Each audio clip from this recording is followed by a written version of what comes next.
Assalamualaikum warahmatullahi wabarakatuh. Halo teman-teman, kembali lagi bersama saya Tiara Putri Fandi.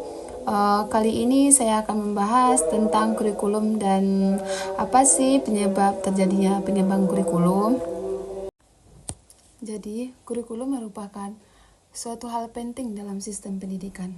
Kurikulum memberikan arah dan pedoman dalam kegiatan dalam proses pendidikan. Jadi, menurut Undang-Undang Nomor 20 Tahun 2003 tentang Sistem Pendidikan, bahwa kurikulum adalah seperangkat pengaturan dan rencana mengenai tujuan, isi, materi, dan cara sebagai pedoman dalam kegiatan pembelajaran guna mencapai tujuan pendidikan. Diibaratkan dalam sistem pendidikan itu adalah kurikulum merupakan jantung dalam pendidikan. Jadi, bagaimana sih kurikulum yang baik itu?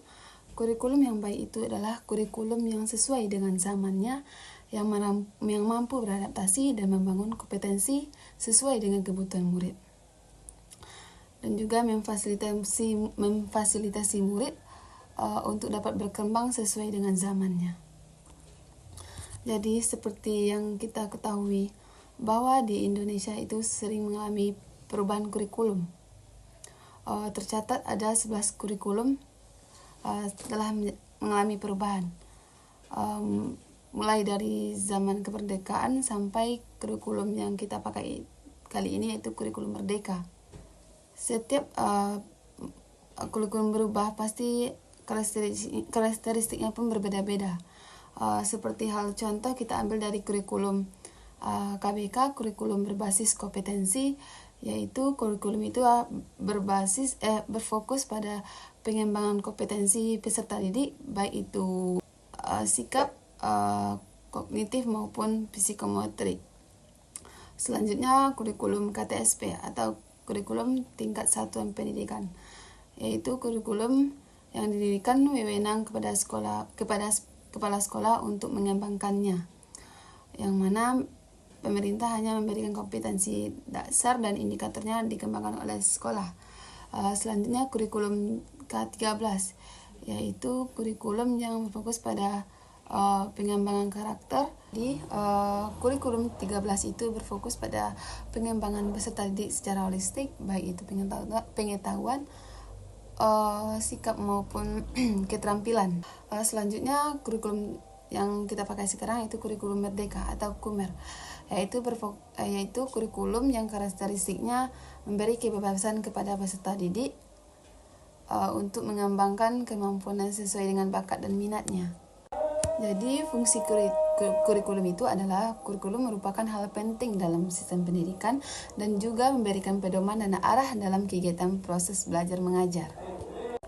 Baiklah, kita masuk kepada kenapa sih terjadinya pengembangan kurikulum.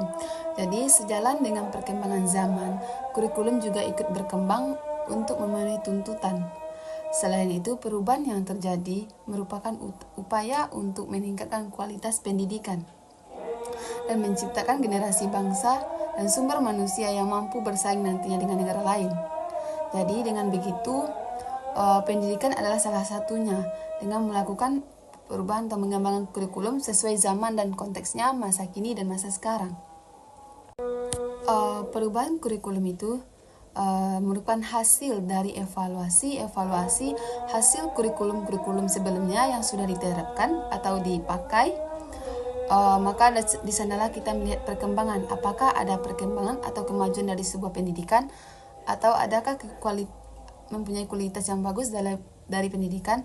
Maka dari itu kita merevisi dan melakukan perbaikan dan melakukan perubahan kurikulum dan perkembangannya sesuai dengan zaman dan konteks masa kini dan masa sekarang, agar nantinya peserta didik bisa memenuhi tuntutan zaman dan